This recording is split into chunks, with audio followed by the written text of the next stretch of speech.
Believe it or not, the Sony A7S III is here.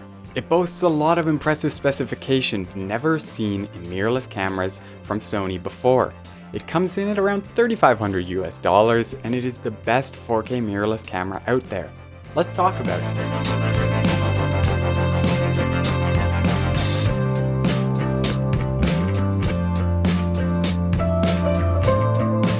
Okay, so I've been waiting for a very long time for Sony to announce a 4K 60p camera.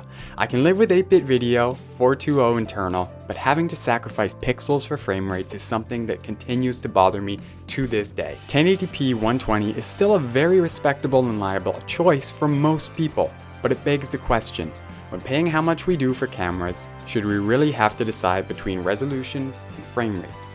When it comes down to it, 4K 60p is becoming the standard.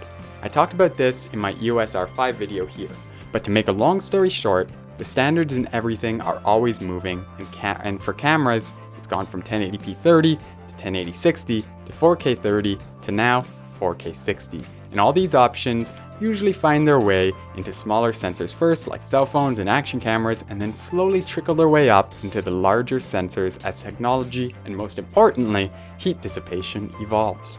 That being said, most companies are now either offering or soon going to be offering 4K at 60p. Canon with the R5 and R6, Nikon with the incoming Z6S and Z7S, and Panasonic with the S1, S1R, and S1H. It's becoming a standard, and so is using the full width of the sensor. Cropping in on a full frame image sensor defeats the purpose of shooting full frame, and if you're going to crop to Super 35, why not buy an APS-C and save money on the body and lenses? Full width of the sensor video is a big thing, and now companies are starting to embrace that with higher resolutions and higher frame rates using it.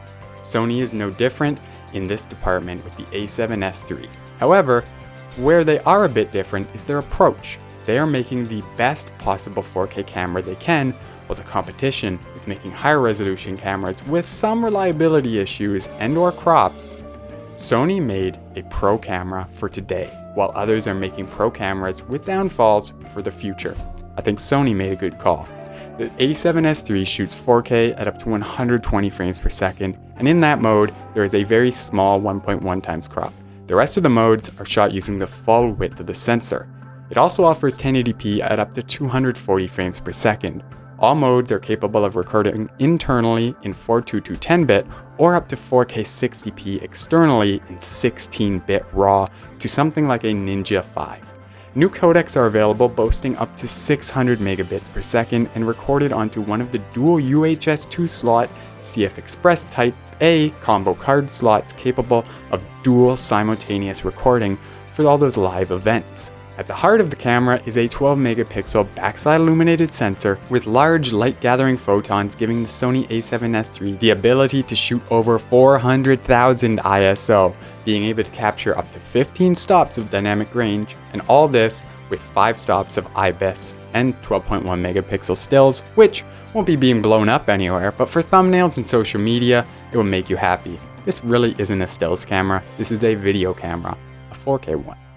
Moving on, the A7S III offers eye autofocus in both photo and video modes, with the ability to switch tracking speeds and AF speeds much more precisely, as well as other little benefits like not losing face and eye autofocus when using HDMI out or proxies, and the ability to see through the audio gain menu while recording. It's also moved the record button to an easier to reach location and retains the same large Z100 battery found in all of Sony's higher tier cameras.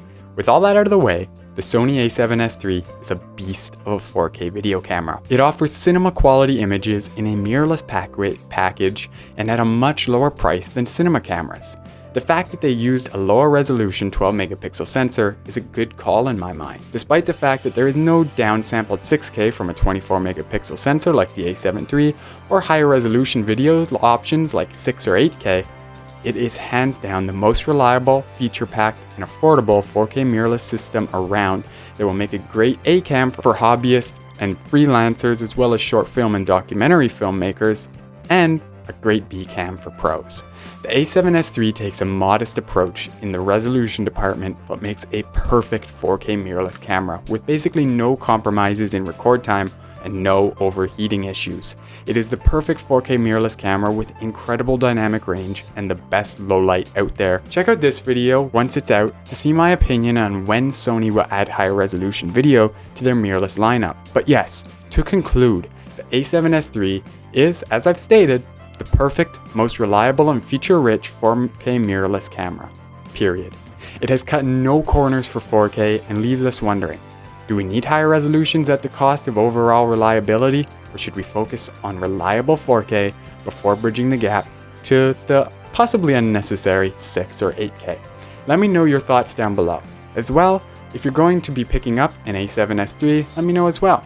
For me, I'm waiting to see what the A7 IV has to offer before I make any decisions, as the A7S III is strictly for video, and I do both stills and video. Now, I'm not saying that I won't buy it, because I honestly see myself purchasing the A7S III one day, as it is a beast of a 4K mirrorless camera, and there's really nothing about it that I can pick on. It's just a really good 4K camera. Thank you guys so much for watching. Have a great day everyone, stay safe, take care, and I'll talk to you in the next one. Bye.